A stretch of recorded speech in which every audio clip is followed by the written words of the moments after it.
Bonjour, je suis le Dr Madani, vous êtes sur le canal Aloha Santé, le canal qui veut du bien à votre santé. Aujourd'hui, nous allons parler de l'incontinence urinaire d'effort.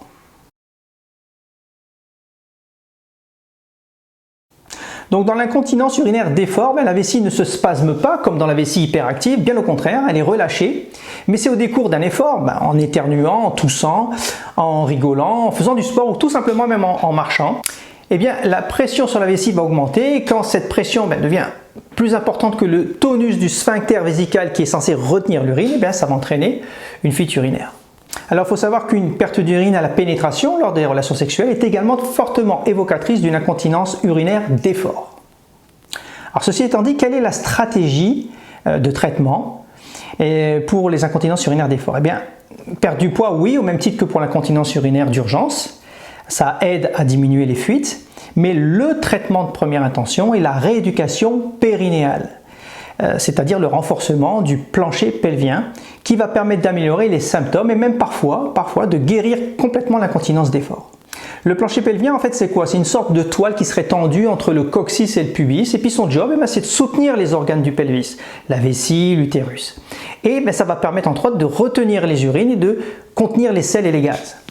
La difficulté pour la rééducation est de contracter les bons muscles. Et franchement, c'est loin d'être évident. Donc il est important de prendre conscience des muscles concernés, car si vous ne renforcez pas les bons muscles, vous risquez en fait d'affaiblir encore plus le plancher pelvien.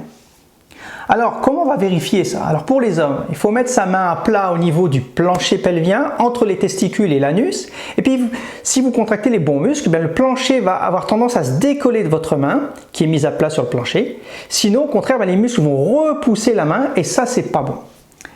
Pour la femme, il y a la possibilité de mettre un doigt dans le vagin et puis quand vous contractez les bons muscles, le doigt va avoir tendance à être resserré puis être attiré vers le vagin.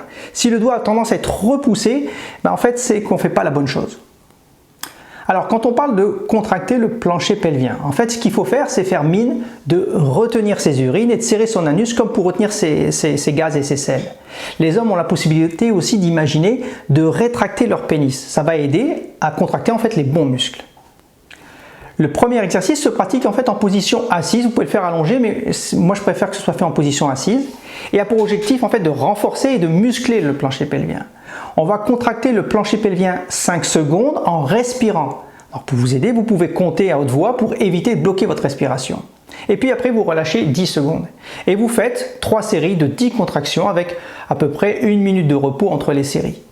Ces exercices sont à faire bien sûr tous les jours pendant la période de rééducation. On peut s'amuser entre guillemets à augmenter la durée de contraction à 10 secondes et puis à faire un repos de 20 secondes. Bien entendu, s'il y a une supervision avec une sage-femme en France ou avec un physiothérapeute au Canada, ça va effectivement améliorer le taux de succès, mais vous pouvez très bien faire ces exercices tout seul.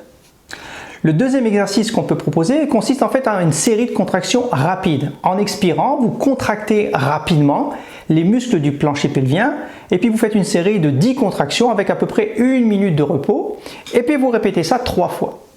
Il faut pratiquer ça sur une base régulière, je dirais d'une fois par jour pendant la période de rééducation. Bien évidemment, il ne faut pas faire cet exercice quand on est en train d'uriner.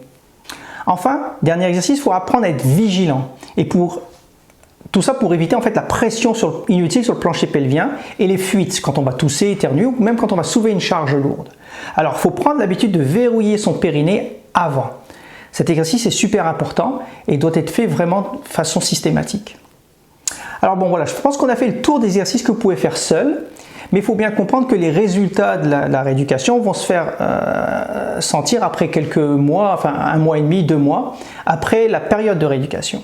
Il faut aussi savoir que pour maintenir une force efficace, on recommande de continuer à faire les exercices 3 fois par semaine et à vie. Alors pour résumer ce qu'on vient de voir ensemble, pour gérer l'incontinence urinaire d'effort, la pierre angulaire du traitement, ce sont les exercices de renforcement du périnée.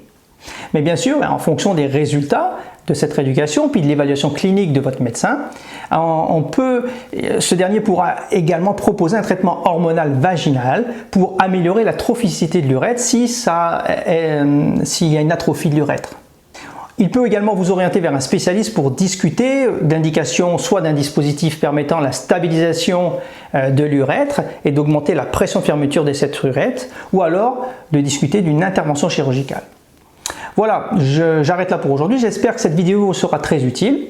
Et puis moi, je vous dis à très bientôt. Bye bye.